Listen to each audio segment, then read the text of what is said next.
eyes when I gave the word. Now in the morning I sleep alone. Sweep the streets I used to own.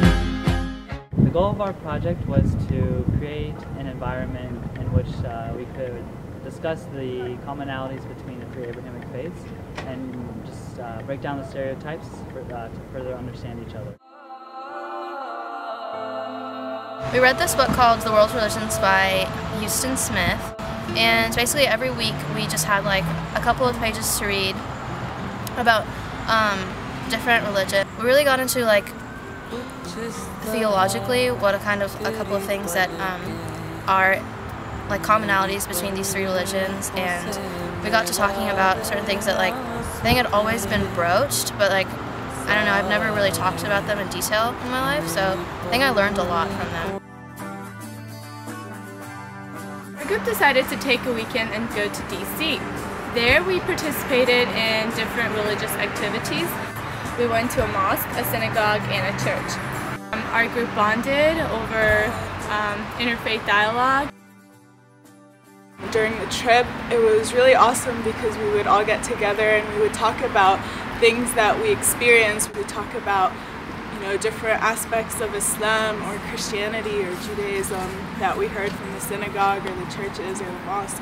And it was really great because we got to get a picture of what everyone thought of, especially I felt like the purpose of life and not just strictly theology, but like the spirit behind what we were saying.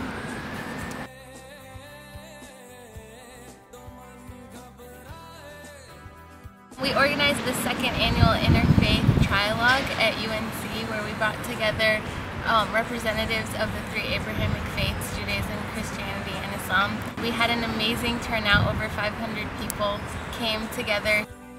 Judaism is a modern rabbinic form. And by the way, you should know when you read the Bible that Jews and Christians share in common, and Muslims also, that it's not that our theology stops there. We have 2,000 years of textual tradition that follows that. Following Jesus leads you not to take life, but to give life and to lay it down for others. The eyes, heart, and lenses are blended, if not tainted, by the information that they know about Islam. So if people don't know anything about Islam, my job could have been a lot easier. But what they know is a very complex, very difficult. The Interfaith Trialogue was a really big success this year. We had over 500 people come.